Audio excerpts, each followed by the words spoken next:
जो कौम अपनी तहजीब को भूल जाती है, जो कौम अपने अकीदों के मिरास को भूल जाती है, जो कौम अपनी रवायत, अपनी संस्कृति के गंगा जमनी मिलन को भूल जाती है, जो कौम अपने बुजुर्गों की शहादत, अपने शहीदों को भूल जाती है, जो कौम अपने इतिहास के पन्नों को धूल में गर्क कर देती है, तारीख के पन्ने उसे फनाह कर देते हैं, तबाह कर देते हैं।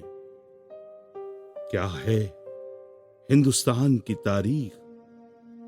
क्या है हिंदुस्तान का इतिहास? क्या है हिंदुस्तान का दिल, हिंदुस्तान के दिल में बसी मोहब्बत? आइए ढूंढते हैं तारीख के पन्नों से। सरोजिनी नायडू का जन्म 13 फरवरी 1879 को हैदराबाद में हुआ। आपके वालिद साइंसदां और डॉक्टर थे। अपनी नौकरी को छोड़कर अंग्रेजों के खिलाफ जंग आज़ादी में शिरकत लेने के लिए आप इंडियन नेशनल कांग्रेस में जुड़ गए, जिससे बाद में सरोजिनी जी भी जुड़ी। आपकी वालदा बंगाली में कविताएं लिखा करती थीं, जिससे आप भी अछूती ना रह सकीं। उनके ख्यालात, बचपन के रंगों से भरी चुलबुलाहट, कल्पनाओं की उड़ान से भरी कविताओं को सुनकर महात्मा गांधी ने उन्हें बुलबुल-ए-हिंद के नाम से नवाजा। आपकी तरबियत उर्दू, तेलुगु, इंग्लिश, बंगाली में हुई। 12 बरस की उम्र में मैट्रिक की परीक्षा में मद्रास यूनिवर्सिटी में आपने टॉप किया। आपके वालिद चाहते थे कि आप साइंस और गणित में आगे निकलें, लेकिन आपकी कलम गणित की कॉपी में भी कविताएं रचा करती थी। एक बार उनकी कॉपी में 1300 लाइन की कविता देखकर उनके पिता अचंभित हो गए।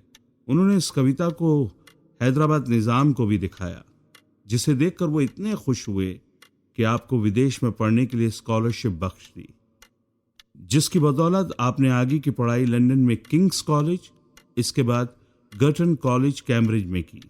इंग्लैंड में तालीम के दरमियान ही आपकी मुलाकात गोविंदराजू नायडू से हुई, जिनसे उन्होंने शादी की। आपकी सारी जिंदगी सिर्फ देश की आज़ादी ही नहीं, बल्कि औरतों की आज़ादी के लिए भी रही। 1925 में आप कानपुर में इंडियन नेशनल कांग्रेस की पहली हिंदुस्तानी महिला अध्यक्ष बनी। आप गांधी जी के अहिंसावादी आंदोलन से जुड़ी।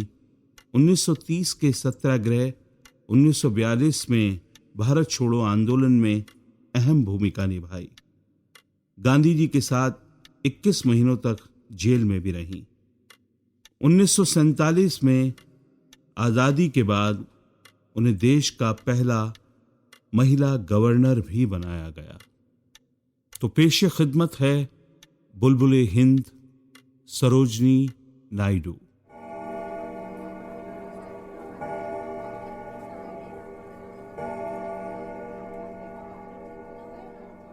December 19th, 1917.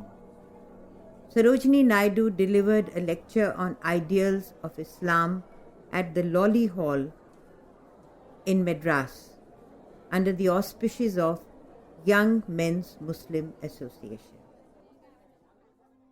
Brotherhood is the fundamental doctrine that Islam has taught. Brotherhood of civic life, of intellectual life, of spiritual life, in the sense of letting other religions and creeds free to offer their worship. This is what we call modern toleration, the larger outlook. This is what we call civilization. This is what we call the real understanding of human characteristics, the real understanding of those sources that bind human hearts to one another. Islam, coming centuries later than Hindu religion, revealed the old world truth in a new language through a new medium, and once more asserted the abiding truth that gave woman her responsibility and her place in the national life, by giving her not merely her honor due as wife and mother, but as citizens responsible and able to administer her own property, to defend her own property, because it was hers and she was not dependent as mere goods and chattels on her husband and brother's bounty. When we look at the religious law that is laid down, there is the outcome of the prophetic vision that realizes that civilization would tend more and more towards democracy. Islam was the first religion that preached and practiced democracy. For in the mosque, when the azan is sounded and the worshippers are gathered together, the democracy of Islam is evident. 5 times a day, when the peasant and the king kneel side by side and proclaim, Allahu Akbar, God is great. I have been struck over and over again by this indivisible unity of Islam that makes men instinctively brothers. When we come to deal with the ideals of Islam, having its origin in the desert and finding not the mirage but the revelation, we must always come back home. For like a lark, we should be true to the kindred bonds of home, and the home of the Indian Mussalman is India.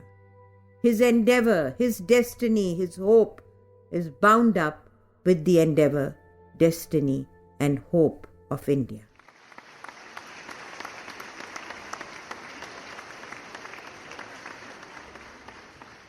(1948) में जालंधर कन्या महाविद्यालय की एक तारीखी तकरीर। तंग जहन रखने वाले लोग कहते हैं कि हमें औरतों की तालीम नहीं चाहिए, क्योंकि तालीम औरतों को दिलेर बनाती है।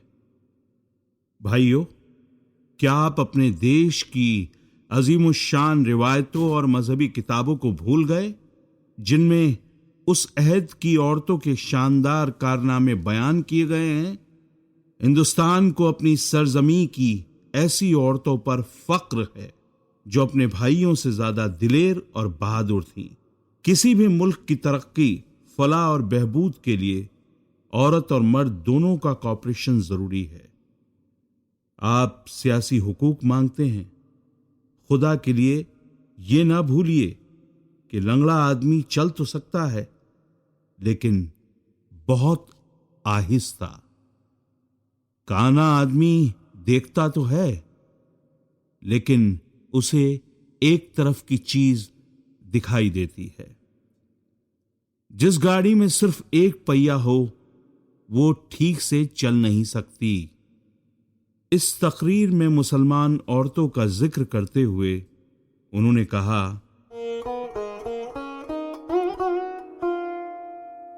पर्दे का मतलब ये नहीं औरतों के दिमाग और रूह पर पर्दा डाल दिया जाए। औरतों के खिलाफ तासुब को खत्म करना चाहिए। फिर हिंदुस्तान में रहने वालों की रूह उसी वक्त आजाद होगी जब औरत आजाद होगी। इसीलिए उन्होंने 1930 में all India women educational conference में सदर की हैसियत से एक बयान में कहा, मुझे यकीन है कि हिंदुस्तान की तमाम औरतें मुत्तहिद हो जाएंगी, क्योंकि तरक्की की बुनियाद औरत के इत्तेहाद पर ही होगी। वक्त आ गया है कि बिला इम्तियाज मजहब व मिल्लत हिंदुस्तान की तमाम औरतों को चाहिए कि अपनी तमाम कुव्वत हिंदुस्तान की आज़ादी में लगा दें और तमाम फिरकों में इत्तेहाद पैदा करने के लिए जुट जाएं।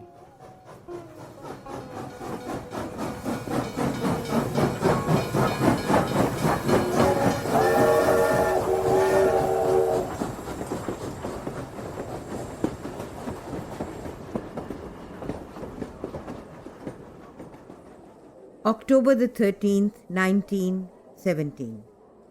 Sarojini Naidu delivered a speech on Hindu-Muslim unity at a public meeting in Patna under the auspices of Patna City Students Association. Today we are confronted with a very critical moment in our national history. What might be and what I trust is merely a passing episode, but it appears to our mind have assumed a significance that is too great for the people concerned with the future of India to feel lightly and to permit it to be misconstrued and misrepresented as to cause a division between two communities. It is only because we are ignorant that we are divided. And it is the sacred mission of enlightenment to bring not the lesson of quarrel, but the lesson of peace. That is the problem with which we have to deal today. For what is Hindu-Muslim unity? We have heard it spoken vigorously. We hear it spoken unceasingly. We hear it spoken passionately. But have we defined to ourselves its practical issues? What is the meaning? What is the significance of Hindu-Muslim unity? There is so much misconception abroad that if a Muslim shows sympathy towards a Hindu, he becomes a traitor. And if a Hindu shows sympathy towards a Muslim, he becomes an outcast. But what is the reason of this mistrust of those who stand as links between the two races? Nothing save our misreading of the entire purpose of national history. The problem of Hindu-Muslim unity is there are in India two communities that are separated by what they consider difference of creeds. But when you come to analyze this difference, you find that after all, fundamentally, the teaching that came in the wake of Muslim conquerors was the same as the teaching that arose in the great hymns in the sacred mountain regions of Himalayas and in the sacred Ganges 5,000 years ago. The first of the great religions that 1300 years ago laid down the fundamental principle of democracy was the religion of Islam. In the 20th century, we hear that the ideal of the future is democracy. And yet, in the West, they speak of it as if it was something newborn and it was the discovery of the Western people. But the first secret of this great worldwide democracy was laid in the desert sands of Arabia by a dreamer of the desert. And it is the privilege of his followers to bring to this mystic country the human sense of democracy that makes a king and a beggar equal.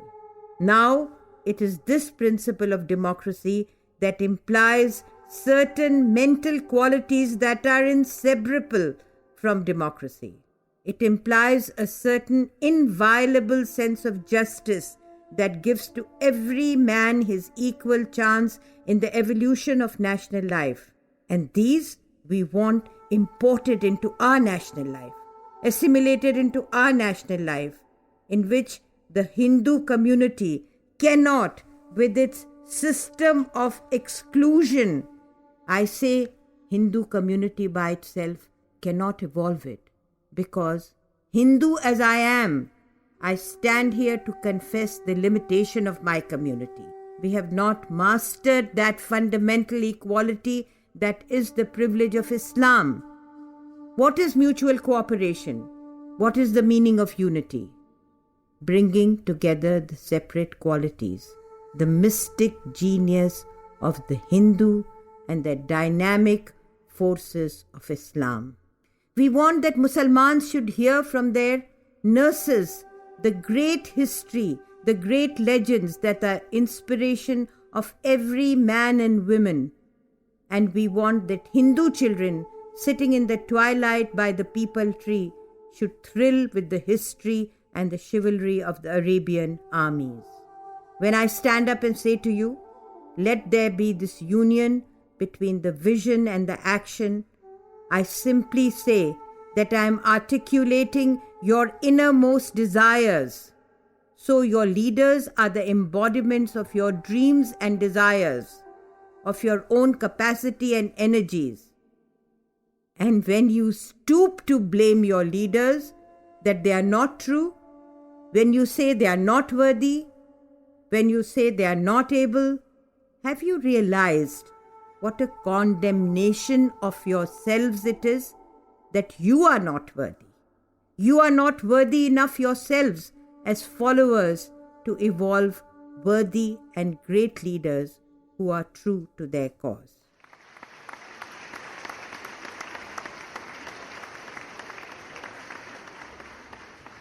आप पहली खातून थीं जिनकी जिंदगी का बड़ा मकसद हिंदुओं और मुसलमानों में कौमी यकजहती पैदा करना था। वो ब्राह्मण थीं और मुस्लिम माहौल में उन्होंने परवरिश पाई थी। वो खुद कहा करती थी, मेरी शख्सियत की तामीर में हिंदू धर्म और इस्लाम दोनों का बराबर हिस्सा है।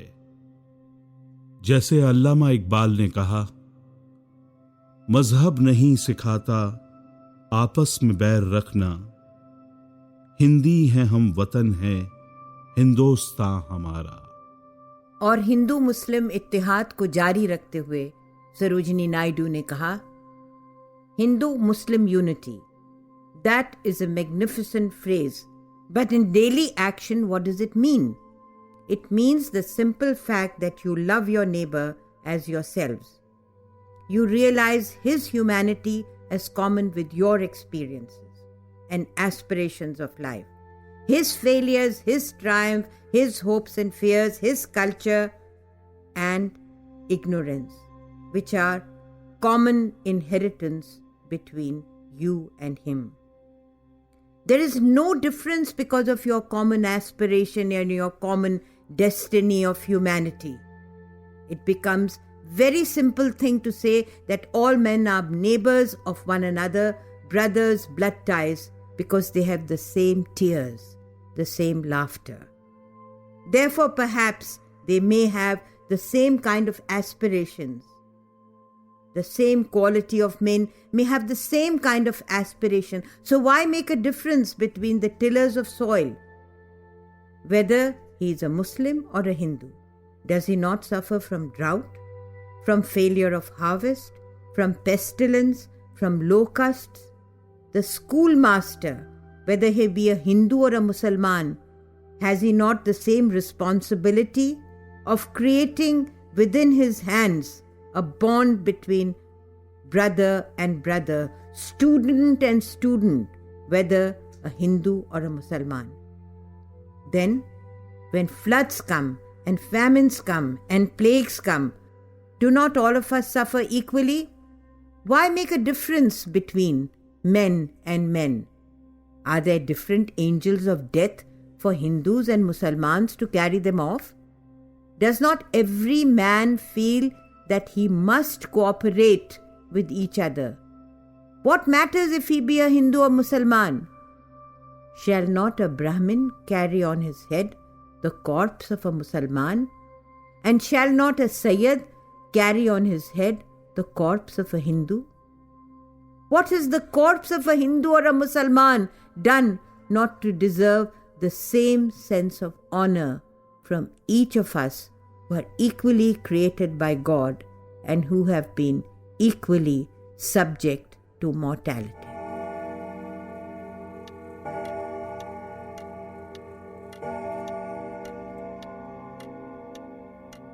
(1947) में एशियन रिलेशन कॉन्फ्रेंस की सदारत में आपने फरमाया, हमको तल्खी और नफरत से नहीं, गुस्से और झगड़े से नहीं, बल्कि रवादारी, मोहब्बत और दरगुजर के जरिए से दुनिया को फिर से दुरुस्त करना है। ये कोई नया पैगाम नहीं है, ये एशिया का पुराना पैगाम है। हिंदुस्तान ने अपने एशियाई अजीजों को इस बात की दावत दी है कि वो आएं और तमाम दुनिया के लिए एक नए दस्तूर, एक नई जरूरत को समझें। 15 अगस्त 1947 को हिंदुस्तान आजाद हुआ और बुलबुल-ए-हिंद ने उत्तर प्रदेश की गवर्नरी का ओहदा संभाला। आजादी की सुबह बहुत ही दागदार थी, खून से लथपथ थी। खुद यूपी में बेशुमार घर उजड़ चुके थे। आने वाले शरणार्थियों को बसाना था। ऐसे में सरोजिनी नायडू का गवर्नर हाउस सभी के लिए खुला था। यहां जख्मियों को मरहम और दिल बर्दाश्ता मायूस लोगों को उम्मीद और सुकून मिलता था। लेकिन मुल्क को कुछ और भी देखना था। 30 जनवरी 1948 को बापू का बेईमाना कत्ल हुआ। सरोजिनी लखनऊ से दौड़ी दौड़ी आई और इस कौमी अलमिया यानी ट्रेजेडी के मौके पर अपनी तकरीर में जो कुछ कहा वो आज भी हमें दावत फिक्र दे रहा है। निजी शोक का जमाना खत्म हो चुका है। छातियां पीटने और बाल नोचने के दिन भी अब नहीं रहे। अब वक्त आ गया है कि हम खड़े होकर उन लोगों को ललकारें जिन्होंने महात्मा गांधी का सीना तार तार कर दिया है। सरोजिनी नायडू की कलम से आजादी की किरण। हाथ कमजोर थे हमारे मगर की सलीके से जिंदगानी बसर। फर्ज ऐसा अदा किया हमने, दुश्मनों को झुका दिया हमने। अपनी तारीकियों के साए से ख्वाब देखे उजालों के हमने। गम से लबरेज अपने अश्कों से कितने सैराब हमने खेद किए। सख्त मेहनत को अख्तियार किया, तुझको तोहफा दिया मसर्रत का। देखो वो सुबह 9 की पहली किरण, बामो दर कर दिए हैं सब रोशन। बामो दर कर दिए हैं सब रोशन।